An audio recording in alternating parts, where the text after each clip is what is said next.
আগামীকাল অনুষ্ঠিত হবে খয়েরপুর মরলবাড়ি জামে মসজিদের ইসলামী মহাসম্মেলন।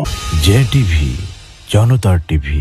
আগামীকাল 29শে নভেম্বর 2024 ইং তারিখ রোজ শুক্রবার নান্দাইল উপজেলার 11 নং খারো ইউনিয়নের খয়েরপুর মরলবাড়ি জামে মসজিদ ও যুব সমাজের যৌথ উদ্যোগে ইসলামী মহাসম্মেলন অনুষ্ঠিত হবে। আগামীকালের ইসলামী সম্মেলনে প্রধান বক্তা হিসেবে বয়ান পেশ করবেন গ্রাম বাংলার আলোড়ন সৃষ্টিকারী বক্তা মুফাসসিরে কুরআন মুশাহিদ আহমেদ উজিরপুরি সাহেব। বয়ান পেশ করবেন স্পষ্টভাষী অনলবশী বক্তা শরীফুজ্জামান রাজীবপুরি সাহেব। মসজিদ কমিটির সভাপতি জনাব জহিরুল ইসলাম রতন সাহেব। আগামীকালকে মাহফিল আয়োজন কতটুকু সম্পন্ন হয়েছে? ইনশাআল্লাহ আমাদের আয়োজন মোটামুটি শতকরা 60% সম্পন্ন হয়ে গেছে, আর বাকি 40% ইনশাআল্লাহ আজকের ভিতরে শেষ হয়ে যাবে।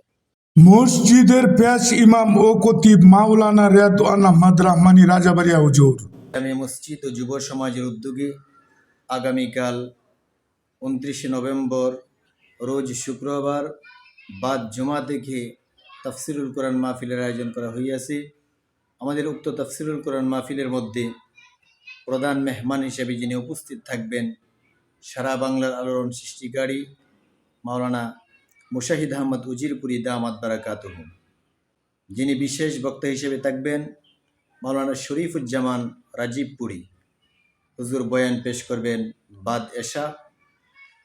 আরও বয়ান পেশ করবেন মুফতি কামাল উদ্দিন রায়পুরি দামাত বারাকাতুহু। আরও বয়ান পেশ করবেন মাওলানা নুরুল হক নোমানি সুনামগঞ্জি, মাওলানা দেলোয়ার হোসেন রিয়াজি নেত্রকোনা। আমরা সকলেই মেহরবানি করে উক্ত মাহফিলের দাওয়াত গ্রহণ করব। উক্ত তাফসির মাহফিলের পক্ষ থেকে, এমনকি এলাকাবাসীর পক্ষ থেকে, মাহফিল কর্তৃপক্ষের পক্ষ থেকে আপনাদেরকে দাওয়াত, আপনারা সকলেই দাওয়াত গ্রহণ করবেন। আমরা সকলেই মেহরবানি করে মাহফিলের শৃঙ্খল বজায় রাখার চেষ্টা করব। আল্লাহ তাআলা আমাদের সকলকে তৌফিক দান করুন।